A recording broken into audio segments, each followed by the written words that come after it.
पूजामूलं गुरुपदं मंत्रमूलं गुरुवाक्यं मोक्षमूलं गुरुकृपा।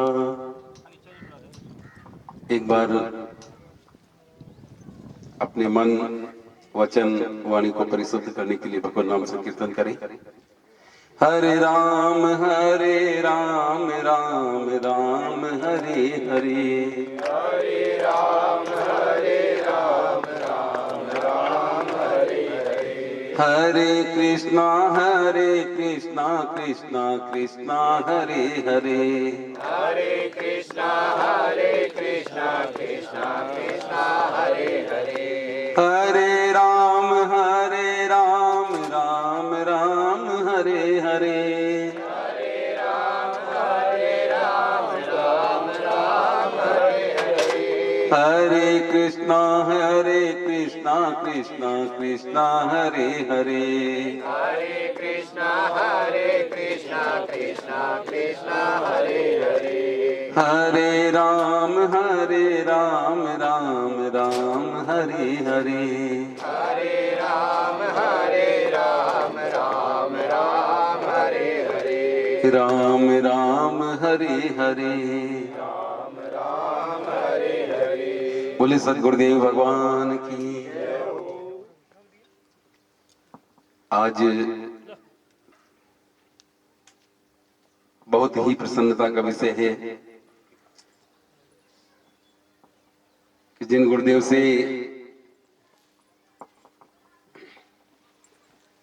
हमने अध्यात्म की लाइन पथ पर कदम रखा है, उन गुरुदेव की जन्मभूमि में गौ चिकित्सालय और गुरुदेव भगवान का मूर्ति की स्थापना होने जा रही है। आज झंडारोहण के अवसर पर आप सभी गौ भक्त धर्म प्रेमी भाई बहन पधारे हैं। आने वाली 17 जनवरी 18 जनवरी से जो यज्ञ यहाँ पर होने जा रहा है,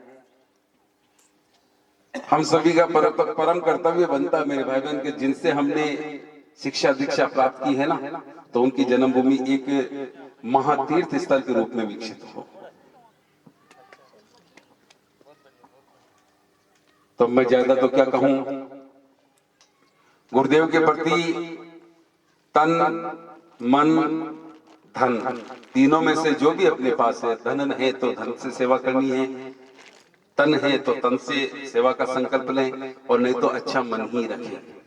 लेकिन ये जो अनुभूत आयोजन हो रहा है, इस आयोजन में आप सभी को सक्रिय रह करके, क्योंकि साल में 365 दिन होते हैं, 350 दिन हम काम करें कोई बात नहीं, लेकिन 15 दिन गुरुदेव की इस पावन भूमि में जो यज्ञ हो रहा है, उसके लिए आप और हम सभी को देना है, जिससे ये पवित्र काम बहुत ही सुंदर तरीके से हो और गौ रक्षा का जो संकल्प लेकर के बाबूजी चल रहे हैं, तो गौ चिकित्सालय यहाँ पर विशाल रूप से हो, क्योंकि हाईवे पर कई गौ माताएं एक्सीडेंट होती है, नागौर भेजना पड़ता, आसपास कोई गौ चिकित्सालय में नहीं है। तो आप सभी तन मन धन से इसमें पूर्ण रूप से सहयोग करें। जय गौ माता, जय गोपाल। सीता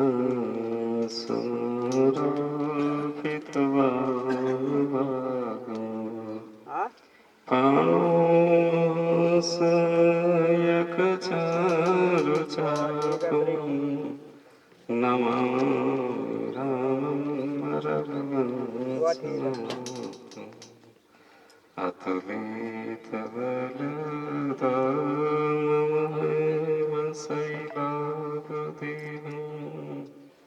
धनुजवन कृशानं ज्ञानिनामग्रगण्यं सकल गुण निधानं वानराणामधीशं रघुपति प्रिय भक्तं वातजातं नमामि।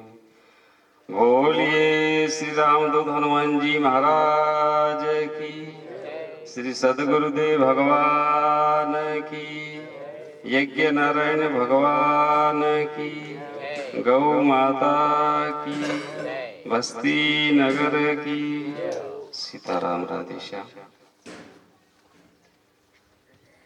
इस तपोवन के तपोनिष्ठ ब्रह्मनिष्ठ जिनकी चरण रज यहाँ कण कण जिनके चरणों से छुआ हुआ है, ऐसे पूज्यपाद स्वामी जी के चरणों में कोटि कोटि दंडवत प्रणाम।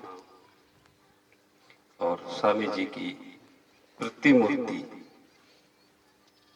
और स्वामी जी के उत्तराधिकारी परम पूज्य गो ऋषि पूज्यपाद गोपालानंद जी और सत्य गोपाल जी, वेद विद्या विशारद आदरणीय हमारे यज्ञाचार्य मुकेश जी और इनके सहपाठी सभी को सादर प्रणाम। और राम दरबार में विराजे आप श्री राम दरबारियों को नमन। थोड़ा सा श्री राम जय कर लेते हैं। रघुपति राघव राजा राम पतित पावन सीताराम। रघुपति राघव राजा राम पतित पावन सीताराम। रघुपति राघव राजा राम पतित पावन सीताराम। रघुपति राघव राजा राम पतित पावन सीताराम। सीताराम सीताराम भज प्यारे मन सीताराम। बोलिए, थोड़ी आवाज निकालिए।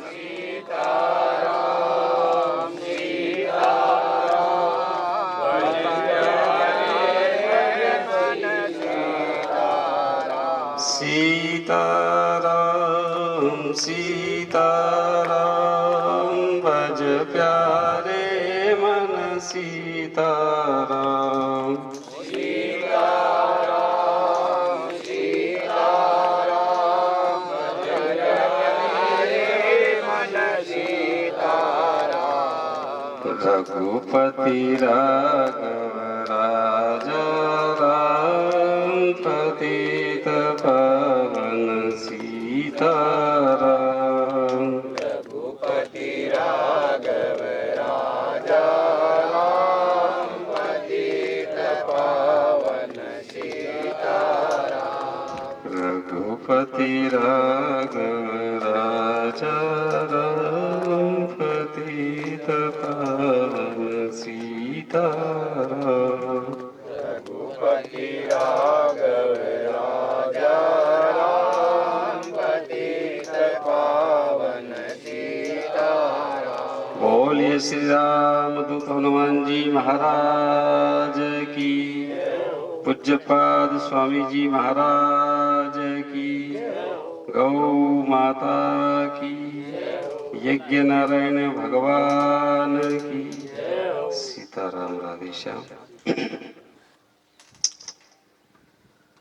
स्कंद पुराण का एक श्लोक स्मरण आ रहा है। जननी जन्म भूमि जनक, जननी जन्म भूमि जनक, जपकार चतुर्थ, जनार्दन पंचमच्चेव, पंच जकारा सुदुर्लभ। ये स्कंद पुराण का श्लोक है। इसमें जैसे सिखों के 5 कर प्रधान है, कच्छा, कड़ा, केश, कटार और कंगा। ये 5 चीज सिखों के पास में होना आवश्यक है। ऐसे सनातन धर्मियों को स्कंद पुराण कह रहा है कि पंच जकारा सुदुर्लभा। दुर्लभ नहीं, सुदुर्लभ है, यानी बहुत कठिन है। 5 जकार, 5 ककार, सिख संप्रदाय के अंदर दुर्लभ है और 5 जकार अपने सनातन धर्म के अंदर दुर्लभ नहीं महादुर्लभ बताए गए हैं। उसमें सबसे पहला क्या है?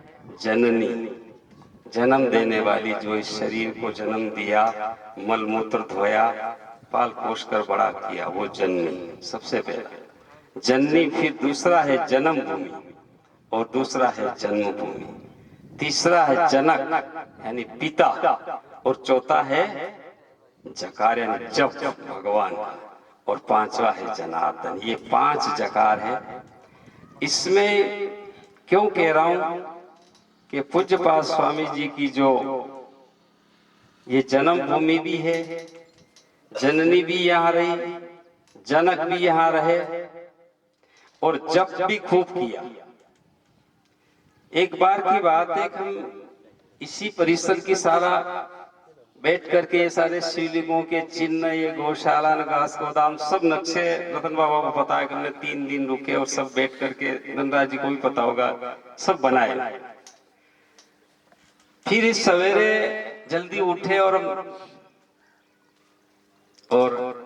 अभी की बात नहीं है, जब लगभग 37 साल पहले की घटना मैं आपसे कह रहा हूँ कि स्वामी जी और हम एक तगारी लेकर के और सर्फ की थैली लेकर के और डिब्बे हमारे इधर पड़े रहते और यहीं इधर ही जंगल जाना, यहीं नहाना और हनुमान जी के यहाँ बैठ करके साधना करना।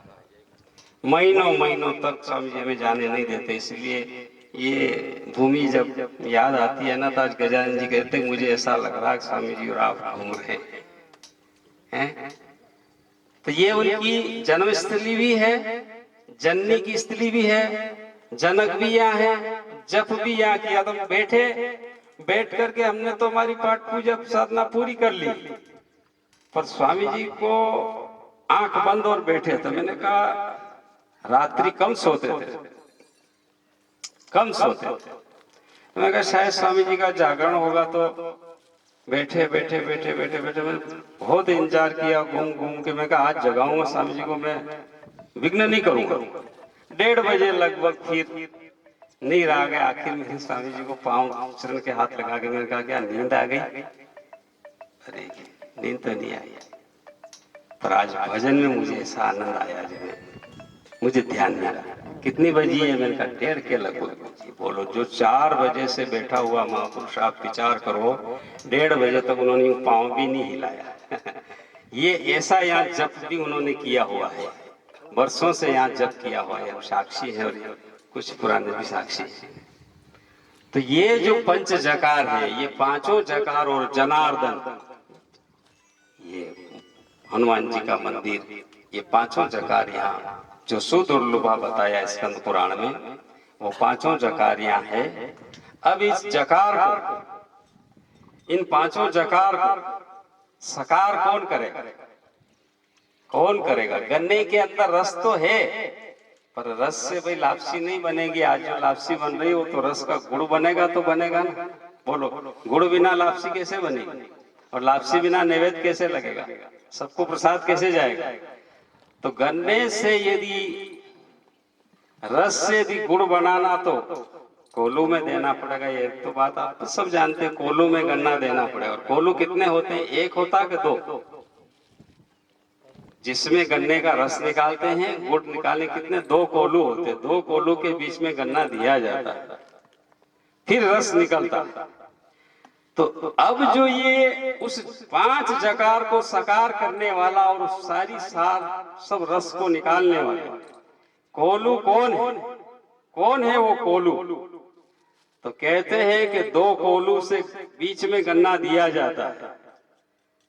जितने भी ज्ञानी और ज्ञानी से लगे हुए लोग अपन सब गन्ना है। कोल्हू कौन है? पहला कोल्हू तो है ये विराजमान है, पहला कोल्हू ये है, और दूसरा कोल्हू कराटी के लोग हैं। इन दोनों के बीच में अपन भी लग जाएंगे तो रस निकल जाएगा, और रस जब तपेगा तो गुड़ बन जाएगा, और गुड़ नहीं बने तो कोई बात नहीं, पर ये गुड़ार्थ रूप ये ऐसा निकल जाए कि यहाँ स्वामी जी की ये जन्म स्थली, क्योंकि पुष्कर भी हालांकि तीर्थराज है वो, पर सही मायने में, क्योंकि अभी वहाँ शांति स्थापित नहीं है। हकीकत बात तो एक झगड़े की झोपड़ी है। हम भी चाह रहे हैं कि ऐसी जगह देख करके स्वामी जी, हम बहुत कल्पना किया करते थे, रतन बाबा को पता, बहुत बात करते थे। तो इस भूमि को अब इन 5 जकार को साकार करने वाला पहला कोल्हू से हमारी आशा और अपेक्षा आकांक्षाएं हैं। और भागवत जी के महात्म में हमने एक पंक्ति बहुत गौर से गुरुदेव ने पढ़ाई। क्या पढ़ाई? साधु नाम दर्शनम, साधु नाम दर्शनम लोके सर्व सिद्धि कारकम प्रदायकम। साधु के दर्शन से इस लोक की जितनी सिद्धियां होती हैं, ऐसा नहीं लिखा के एक सिद्धि कोई हरिमा के गरिमा के लगिमा के, वो एक सिद्धि के लिए नहीं कहा जो हनुमान चालीसा में कहा है कि अष्ट सिद्धि नवनिधि के दाता। पर उससे भी बढ़कर ये पंक्ति है कि सारी सिद्धियां किससे होती है?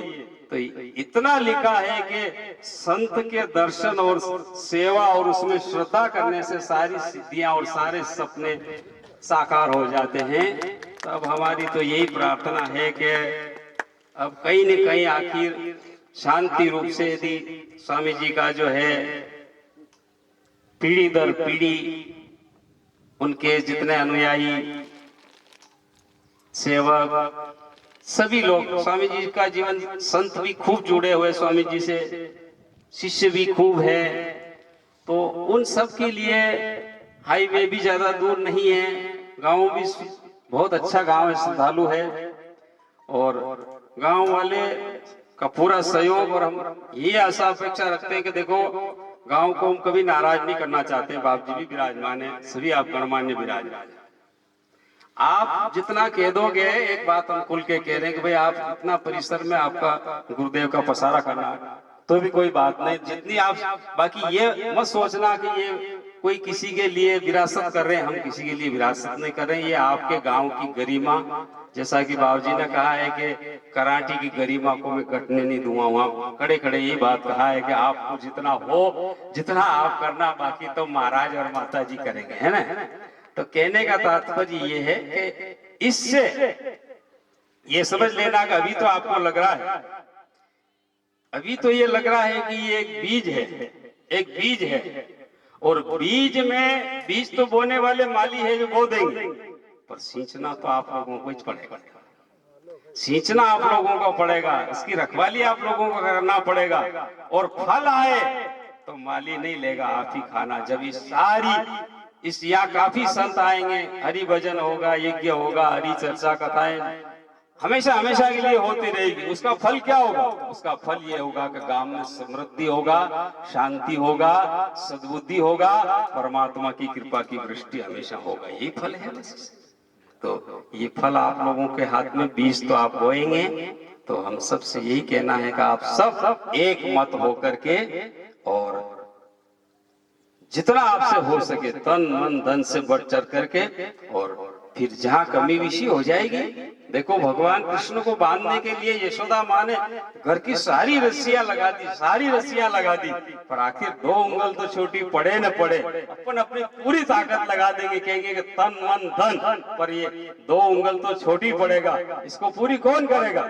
ये कमंडल वाले ने, दाढ़ी वाले, वो कमंडल वाले ने, अपने तो ये कमंडल दाढ़ी वाले हैं, अब यही करेंगे और दूसरा कौन करेगा? हैं? और इनके चरणों की प्रताप से, ये भी नहीं, ये त्यागी महापुरुष है, ऐसा नहीं कि अपन इनके ही भरोसे रहे, अपनी पूरी शक्ति दे, जहां तक अपनी पूरी कोशिश है, उसके बावजूद फिर कभी विषय होगा तो आपकी कृपा से सब होगा। पर आपके निर्देश को, आपकी आज्ञा को अपन सब सहर्ष शिरोधार्य करेंगे तो ये कार्य सब अच्छा होगा।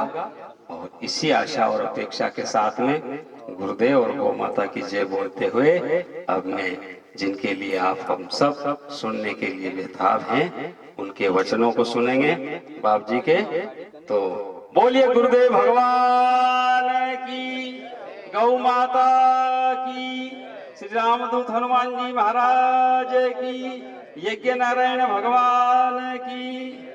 बाप जी मुकेश, हमारे शास्त्री जी और यज्ञाचार्य जी, आदरणीय मुकेश जी, इस परम पावन भूमि जो कि दाता गुरुदेव भगवान की जन्मभूमि है, कर्म भूमि भी कह सकते हैं। इस पावन भूमि को नमन करते हुए आप सभी को सादर नमन। क्योंकि पूर्व में जब दाता ने विचार किया था कि बेटा मुझे मेरे गांव में एक छोटा सा यज्ञ करना है, तो मैंने दादा से कहा, दादा आप जैसे आदेश करोगे वैसे ही कार्य होगा। तो उन्होंने उस समय ये कहा था कि मेरे गांव में थोड़ी श्रद्धा की कमी है, मन में किसी प्रकार का भाव मत लाना, क्योंकि उनमें जागृति लानी है। और जब जागृति आ जाएगी तो वे स्वयं श्रद्धावान बन जाएंगे। उस समय उन्होंने अपने तन मन से और यजन से, जप से ऐसा कार्य करवाया, शायद आसपास के क्षेत्र में नहीं हुआ होगा। आज हम उसी भूमि पर, इस पावन पवित्र भूमि पर, हनुमान जी महाराज के मंदिर पर विराजमान हैं। तो हमें जो भी कार्य करना है जुड़ करके करना है। पहले भी आप सभी ने एकजुट होकर के कार्य किया था और बड़े आनंद के साथ में कार्य हुआ। अब गुरुदेव भगवान ने विचार किया कि दाता की इस जन्मभूमि में मूर्ति स्थापित हो और यज्ञ का आयोजन हो और गौ माता की सेवा के लिए एक चिकित्सालय की व्यवस्था भी हो, ताकि गौ माताएं बिना इलाज के नहीं बने।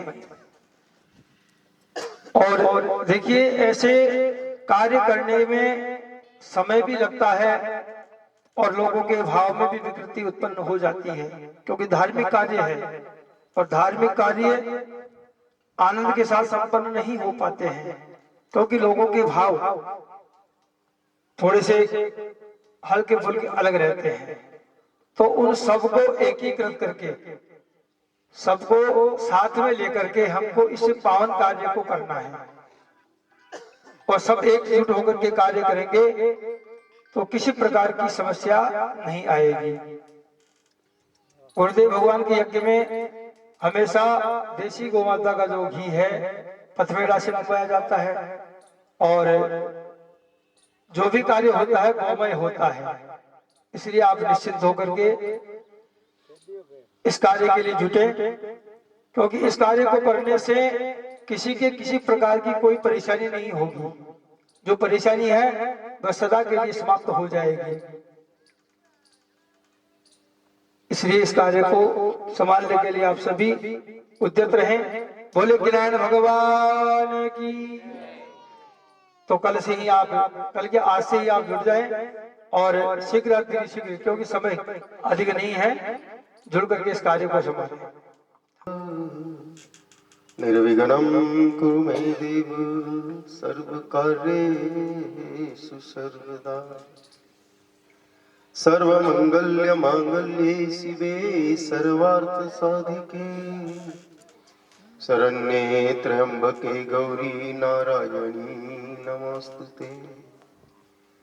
या देवी सर्वभूतेषु करुणीरूपेण संस्थिता नमस्तस्यै नमस्तस्यै नमस्तस्यै नमो नमः। नमो गोभ्यः श्रीमतीभ्यः सौरभेभ्यः एव च नमो ब्रह्मसुताभ्यश्च पवित्राभ्यो नमो नमः।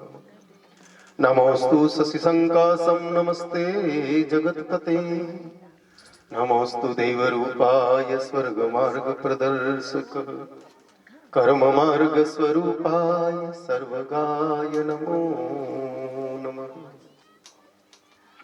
बोलिए गौ माता की, सद्गुरुदाता की, करणी माता की, हनुमान जी महाराज की, श्री भैरवनाथ की, संत समाज की। नमः पार्वती पतये हर हर महादेव। अर्चनीय वंदनीय पूजनीय प्रतिपल प्रतिक्षण स्मरणीय अनुकरणीय अनुसरणीय पूज्यपाद दाता गुरुदेव भगवान के चरणों में दंडवत प्रणाम। सर्वदेवमयी सर्वतीर्थमयी गौ माता को वंदन। धर्म अर्थ काम और मोक्ष के प्रदाता नंदी बाबा को प्रणाम। संत महापुरुषों को वंदन और आप सभी उपस्थित भाइयों और बहनों सबको जय श्री राम।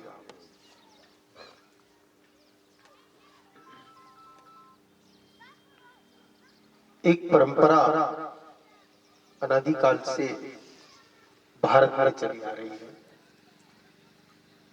कि पिता अगर पौधा लगा दे तो संतानों को फिर मिलकर के उसकी सुरक्षा और संवर्धन दोनों करने चाहिए।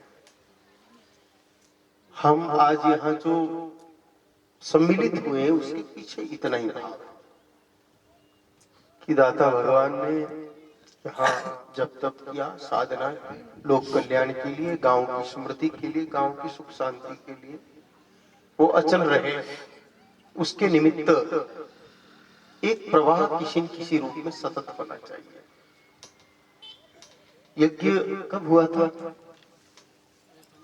2014-15 में हुआ था। अब उस बात को हो गए 6 वर्ष के करीब। 6 वर्ष में बात जहां थी वहीं खड़ी रही। अंग्रेजी बबूल उग गए, सेड को जंग लग गई। जो प्रवाह सतत रहना चाहिए था वो रह नहीं पाया। कारण कुछ भी रहे हो, अपन उस पर नहीं जाएंगे। किसी पर दोषारोपण नहीं किया जा सकता, किसने सही किया किसने गलत किया, वो सारा मुद्दा नहीं है। मुद्दा ये है कि हम सभी की कहीं न कहीं उदासीनता रही, गलती रही कि उस प्रवाह को सतत नहीं बना पाए। और जहां सतत प्रवाह जल में नहीं होता है वहां पर भी काई बन जाती है। वो जल स्नान करके पवित्र करने के काम आने वाला ही जल फिर फिसलन बन करके सिर को फोड़ करके काल तक पहुंचा सकता है। ठहर जाने पर शुद्ध जल जो आत्मा को तृप्त करता है और शरीर को शुद्ध करता है, वह जल भी जब रुक जाए, उसका प्रवाह समाप्त हो जाए तो वह मारक क्षमता बना लेता है, वो नष्ट कर देता है। उसी प्रकार परंपराएं भी जब रुक जाती है तो कहीं न कहीं उससे हानि होती है।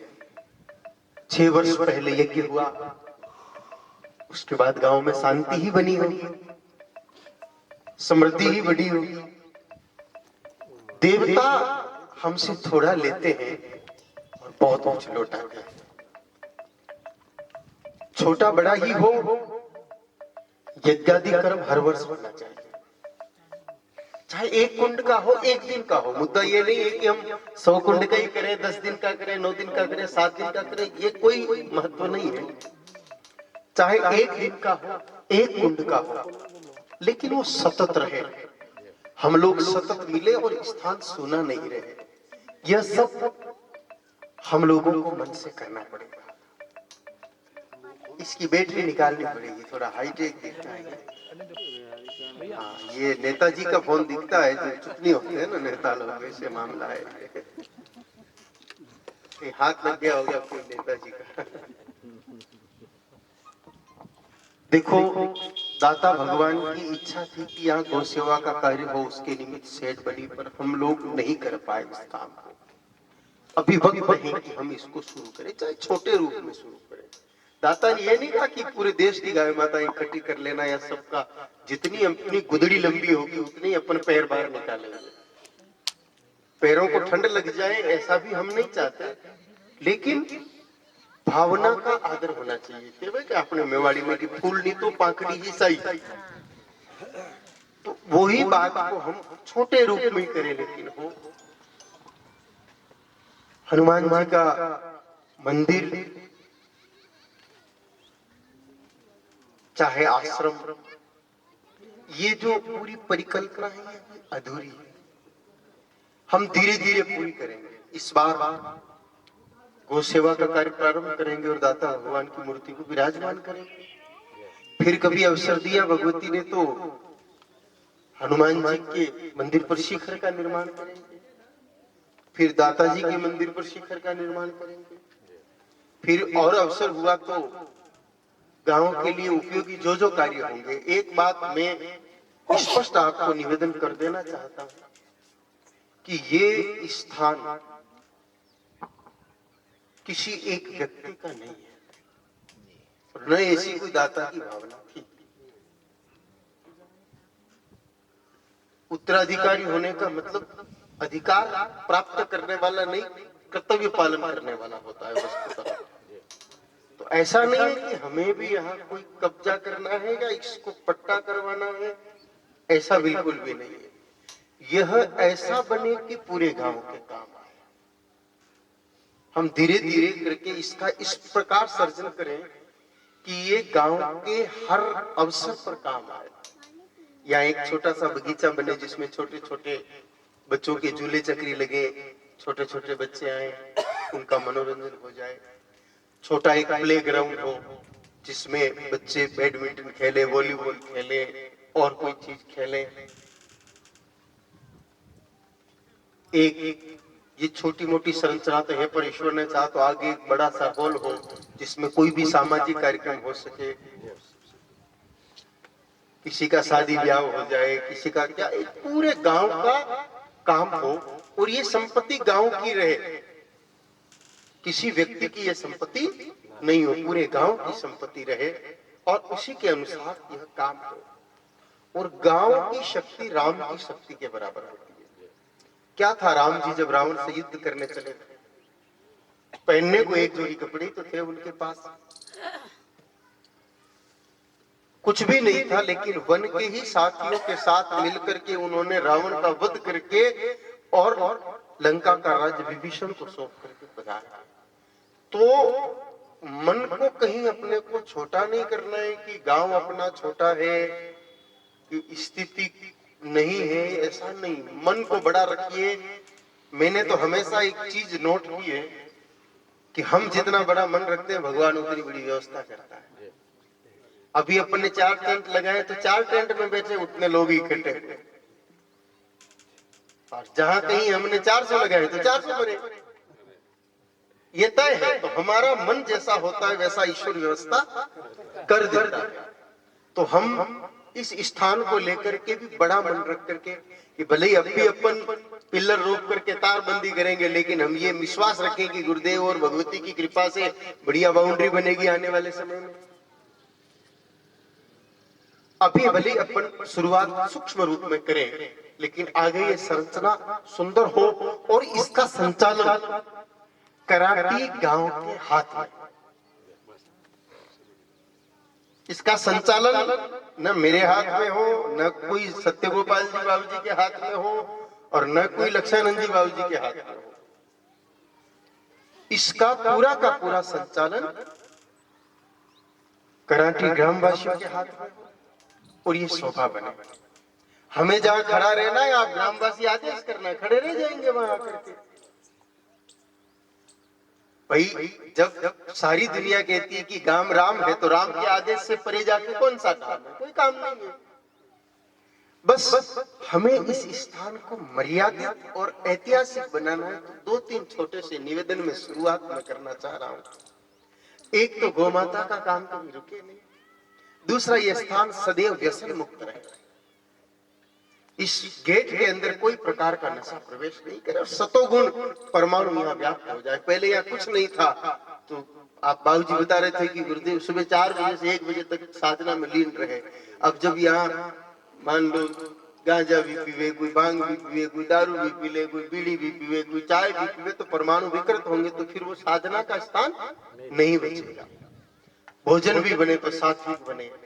जैसे भी ध्यान नहीं था तो हलवाई जी लहसुन प्याज छील रहे थे, मैंने हाथ जोड़ के कहा इनको थैली में भर लो, घर ले जाता। अपने को यहाँ भगवान को भोग लगे वैसा सात्विक प्रसाद ही बनाना है। तो अपना जो यज्ञ हो उसमें भी अपन इस बात का ध्यान रखेंगे कि फिल्टर जो शक्कर आती है वो ठीक नहीं होती, वो अपन काम नहीं लेंगे। देसी खांड या गुड़ काम में लेंगे। देसी गाय माता की घी से ही प्रसाद बनाएंगे। और यज्ञ में जो बैठेंगे उनको भी गौमूत्र गंगा जल से स्नान करा के, धोती कुर्ता पहना के, क्षौर कर्म इत्यादि मुंडन वगैरह करा के पूरा विधान से ऐसा यज्ञ करेंगे कि देवता 7 दिन तक यहाँ रहे। और देवता एक कण खाते तो मण देना उनकी मजबूरी होती। तो पूरे विधान से हम इस काम को भी करें और बाद में भी यहाँ विधान बना रहे। तो इन सब बातों का ध्यान रखना है, क्योंकि आज झंडारोहण हो गया है तो अब ये स्थान यज्ञ तक खाली रह नहीं सकता। तो अब एक जने को किसी को यहाँ स्थायी रूप से निवास करना पड़ेगा। तो ये भी अपने को तय करना है कि अभी अपने 2 महीना तो नहीं, पर पौने 2 महीना बाकी है। इस पौने 2 महीने के कार्यकाल तक यहाँ कौन रहेगा जो सुबह शाम ध्वज प्रभु के दीपक जला दे, हनुमान जी के दीपक जला दे और यहाँ रहे। मान लो पूरा समय नहीं तो दिन में कोई एक जना रह जाए, रात में कोई एक जना रह जाए, ऐसी व्यवस्था अपने को अभी से करनी पड़ेगी। अब ध्वज सुना नहीं रह सकता, तो ये व्यवस्था अपने को करनी है। और मैं सार्वजनिक रूप से एक निवेदन कर दूं कि इस आयोजन के निमित्त हम अपने कराटे को, गौरव को बनाए रखते हुए अपने आसपास के क्षेत्र में हाथ जोड़ करके निमंत्रण देने तो सबको जाएंगे, लेकिन हाथ जोड़ करके रुपया किसी से मांगने नहीं जाएंगे। निमंत्रण तो हाथ जोड़ करके आसपास के 12 खेड़ों को दो, 15 खेड़ों को दो, कोई दिक्कत नहीं है, लेकिन हाथ जोड़ के ये नहीं कहेंगे कि आप हमारे यज्ञ में दान दो, स्वेच्छा से आप पधारेंगे, देंगे, वो चाहे 1 रुपया दे, 1 करोड़ रुपया दे, मना नहीं करेंगे, सबका स्वीकार करेंगे, पर हाथ जोड़ करके किसी से मांगने अपने को जाना नहीं। जो मेरे गुरु भाई हैं वो सब स्वेच्छा से सहयोग करेंगे और ग्रामवासी जो स्वेच्छा से सहयोग करेंगे वो सब होगा, और बाद में कुछ कम पड़ेगा तो भगवान को अरदास करेंगे, वो पूर्ति करेंगे। अपन इस कार्यक्रम को भले ही बहुत बड़ा नहीं हो, छोटा हो, लेकिन सुंदर हो, और कमी कोई नहीं है। जहाँ जिस चीज की आवश्यकता है उसको बढ़िया तरीके से पूरी करके सब देवताओं को भाव से तो बुलाएंगे और 7 दिन बाद राजी करके वापस विदा करेंगे। इस भाव के साथ अपने को इस कार्यक्रम को करना है, बिना मन मुटाव के, एकदम शांति से। और सरपंच साहब ने पूरा सहयोग का वचन दिया है कि भाई इसकी पूरी साफ सफाई जैसी भी जो भी काम होगा खड़ा रह के करेंगे। और अब तो सरपंच साहब वैसे ही नरेगा के मजदूर भी होते हैं, उनको भी समय समय पे आप यहाँ लगा करके निष्ठा को अपने को बढ़िया से बढ़िया करना है। यज्ञ आयोजन से पहले ही अपने को जितनी भूमि निर्धारण करनी है उसकी फेंसिंग वगैरह करके उसको साफ सुफ करके पवित्र कर लेंगे, और रंग रोगन वगैरह जो भी कराना है, टूट फूट निकलानी है, संतों के निवास की सारी व्यवस्था सुखद हो जाए। गौशाला का भी जो क्षेत्र बाकी है, टीन वगैरह, वो सारा कंप्लीट करके रंगाई पुताई करके इसको सबको अपन सुंदर बनाए। और आने वाले समय में धीरे धीरे जब अपने पास 100 गौ माता हो जाएगी, पंजीकरण का काम सरपंच साहब कहाँ तक पहुंचाए? रजिस्ट्रेशन वाला उसको थोड़ा तेज गति से कर लो, क्योंकि जिस दिन अपना रजिस्ट्रेशन हो जाएगा उसके ठीक 365 दिन बाद 100 गाय माताएं होने पर 6 महीने का चारा सरकार देना शुरू कर देगी। ऐसी व्यवस्था है तो अपन उस व्यवस्था का उपयोग करेंगे। तो अपन जितना जल्दी रजिस्ट्रेशन करेंगे अपना नंबर जल्दी आएगा। 100 गाय माताएं की सेवा अगर हो जाती है तो 100 गाय माता होने के बाद और 1 वर्ष होने के बाद सरकार 6 महीने का चारा देती है। 20 रुपए, मतलब पूरा साल का अगर एवरेज माने तो 10 रुपए छोटे बछड़े बछड़ी के और 20 रुपए बड़ी गाय माता के, ये सरकार की तरफ से प्राप्त हो जाएंगे। बाकी अपन मिल करके करेंगे। और सच बात तो ये है कि करता करतार है, हम तो केवल विचार करते हैं। पथमेड़ा गोधाम में 1.5 लाख गाय माताओं की सेवा, विचार करो 15 गायें इंसान से नहीं रहती, वहाँ 1.5 लाख गाय माताओं की सेवा, और ये 30 लाख का चारा रोज चाहिए। वो बाबा जी तो अपनी तरह ही है, बैठे रहते हैं, फिर भी करतार सारी व्यवस्था करता है। हम विचार करने की ये करना है तो सब ईश्वर करता है। नागौर, कल रात को मैं नागौर में था। नागौर जिले में 700 गौशाला है। कितनी? 700 गौशाला है, जबकि अपने यहाँ से पानी वहां कम है, रेत ज्यादा है, खेती बाड़ी कम है, चारा कम है। अपने पूरे अजमेर जिले में 70 गौशाला ही नहीं है क्या? और बड़ी बड़ी अपन तो एक छोटी परिकल्पना कर रहे हैं कि अपने रोड पे कोई गाय माता का एक्सीडेंट हो गया, गांव में कोई गाय माता बीमार हो गई तो उनकी सेवा करेंगे। अपन अलग से सब गाय माताओं को इकट्ठा करने की गौशाला नहीं बना रहे। अपने तो दुर्घटनाग्रस्त और बीमार गाय माता की सेवा अपने इस स्थान पर हो जाए, क्योंकि दाता का ऐसा भाव था। श्रीनगर में भी दाता ने प्रयास किया, लेकिन वो काल के प्रभाव से चल नहीं पाया, बंद हो गया। पूज्य महाराज जी ने भी, सत्य गोपाल जी ने भी प्रयास किया, लेकिन वो बैठ नहीं पाया। वो नहीं बैठ पाया तो शायद हरि की इच्छा जन्मभूमि पर ही इस कार्य को करवाने की थी। वहाँ सारा स्ट्रक्चर भी खड़ा किया। अब श्रीनगर में तो बहुत बड़ा, वो नौलखा में तो गोदाम भी बनाया, शेड भी बनी, सब कुछ हुआ, लेकिन वो कुछ काम आया नहीं। तो शायद राम जी की रजा यहाँ पे थी, तो अपने को तो दाता का भाव का ध्यान रखते हुए इस कार्य को यहाँ पर संपादन करना है। दाता को यज्ञ बहुत प्रिय था, इसलिए 2 साल, 5 साल, 10 साल, 9 साल, 11 साल, 7 साल में कभी छोटा मोटा अपन एक कुंडी तो अपन हर साल रखेंगे, चाहे हनुमान जयंती पर रखें। मेला अपन हनुमान जयंती पे रखते हैं क्या? नवरात्रि में रखते हैं, चाहे मेले पर रखें, कैसे भी रखें, उस क्रम को तो खंडित नहीं करें। और ये पूरा स्थान हरा भरा हो जाए, फेंसिंग के बाद खूब सारे पेड़ पौधे हों, पर्यटन स्थल के रूप में विकसित हो, तीर्थ स्थल के रूप में विकसित हो, और हनुमान जी की 2 टाइम आरती और 2 टाइम भोग लगे। देखो शक्ति जो आती है वो सेवा से आती है। मूर्ति विराजमान कर दी, लेकिन ये मूर्ति हमारे पर कृपा तब तक नहीं कर सकती जब तक इनकी विधान पूर्वक सेवा नहीं हो। आज जितने भी बड़े तीर्थ स्थल है वहाँ 5 बार आरती होती है, 2 बार भोग लगता है, तभी वो स्थान बड़े ऊर्जावान बन पाए। तो अपने यहाँ दोनों टाइम दीपक बत्ती हो, आरती हो, भोग प्रसाद हो, ऐसी छोटी मोटी व्यवस्था अपन सब मिल करके करेंगे। और कोई बड़ा विषय नहीं है। हम जितना ईश्वरीय कार्यों के निमित्त करते हैं, भगवान उतना भंडार खोल करके देते हैं। एक सज्जन थे, वो रामनारायण जी थे ना, कहाँ चले गए? अभी मेरे साथ एक सज्जन आए थे, रात को चर्चा चली कि वो एक सत्संग में गए, तो उनकी कैपेसिटी तो थी नहीं, उन्होंने 11,000 बोले, और वहां जो सत्संगी थे उन्होंने सबने कहा कि 3 लाख रुपए घट रहे हैं। कोई काम था वो माता का कि कमी तो 3 लाख की पड़ रही है, रामनारायण जी तुम कर सकते हो क्या? उन्होंने पता नहीं, बोले बाबा मैं हाँ कर दी। अब 3 लाख तो उनकी 12 महीने की कमाई भी नहीं थी, लेकिन हाँ कर दी। हाँ कर दी तो भगवती ने ऐसी कृपा की कि दूसरे सप्ताह ही धंधा ही बढ़ गया, और उन्होंने वो 3 लाख की पूर्ति भी कर दी, और उसके बाद कभी पीछे मुड़ के देखा ही। तो हमारी भावना जब बड़ा करने की होती है तो भगवान उसकी पूर्ति करता है। हमारी ये सारी पूर्ति भगवान करेंगे, बस हम एक होकर के भाव ये रखना कि गांव का छोटे से लेके बड़ा तक कोई व्यक्ति नहीं बचे, चाहे अपन 1 रुपया भी डोनेशन लें, लेकिन आदर पूर्वक गांव के हर घर से डोनेशन ले। पूरा कार्यक्रम पूरे गांव का, आसपास के 12 खेड़ों को अपन निमंत्रण दें, सब यज्ञ में पधारे, साधु संतों को भी बुलाएंगे और गोभक्तों को भी बुलाएंगे, और आदर पूर्वक ठाट पाठ से इस कार्यक्रम को करेंगे।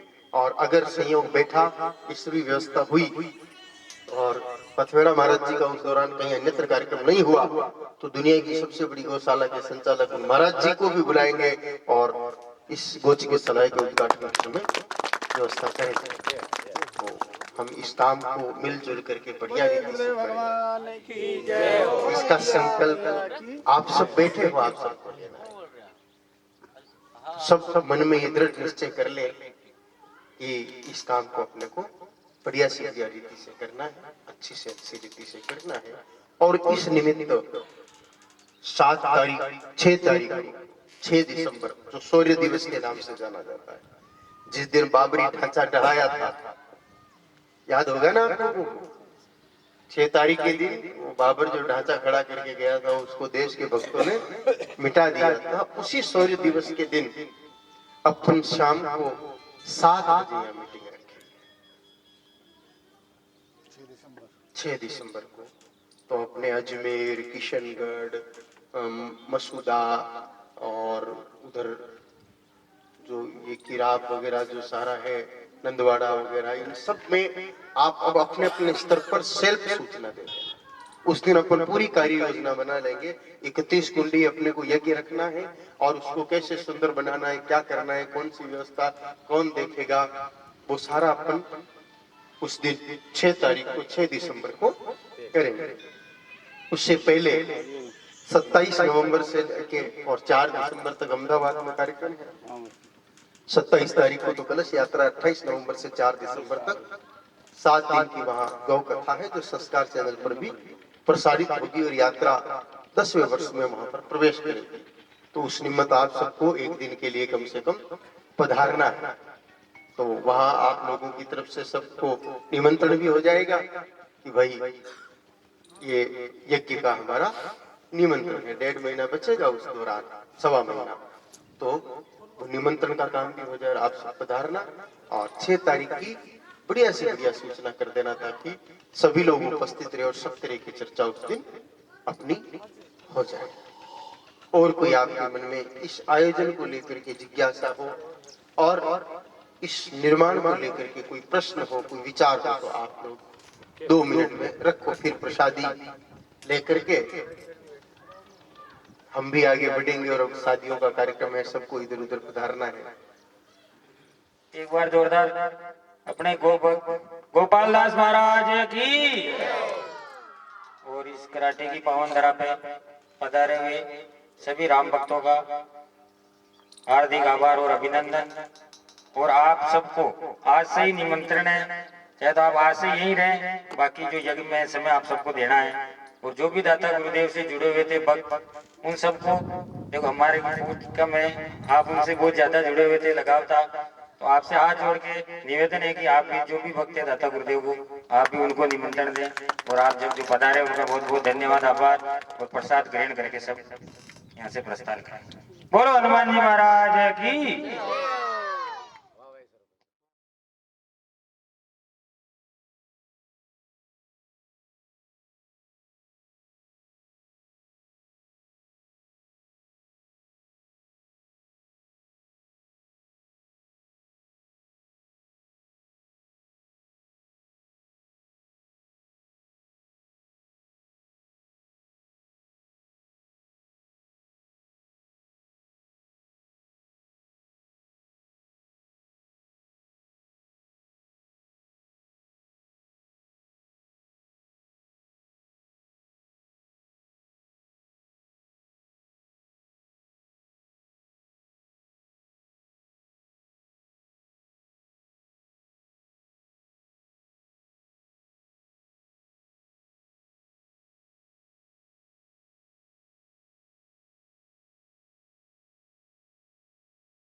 गावो विश्वस्य मातरः वंदे गौमातरम्।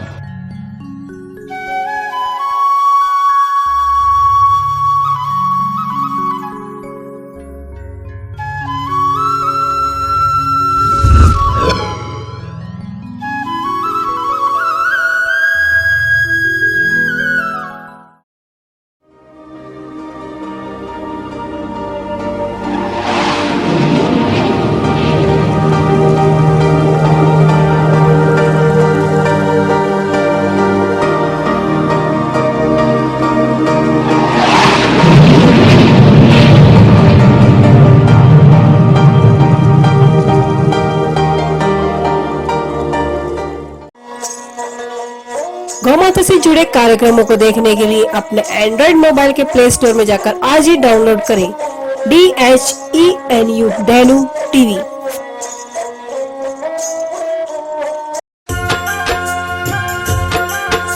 गौमाता के आध्यात्मिक, सामाजिक, वैज्ञानिक और आर्थिक पक्ष को जानने के लिए हमारे YouTube चैनल को सब्सक्राइब करें।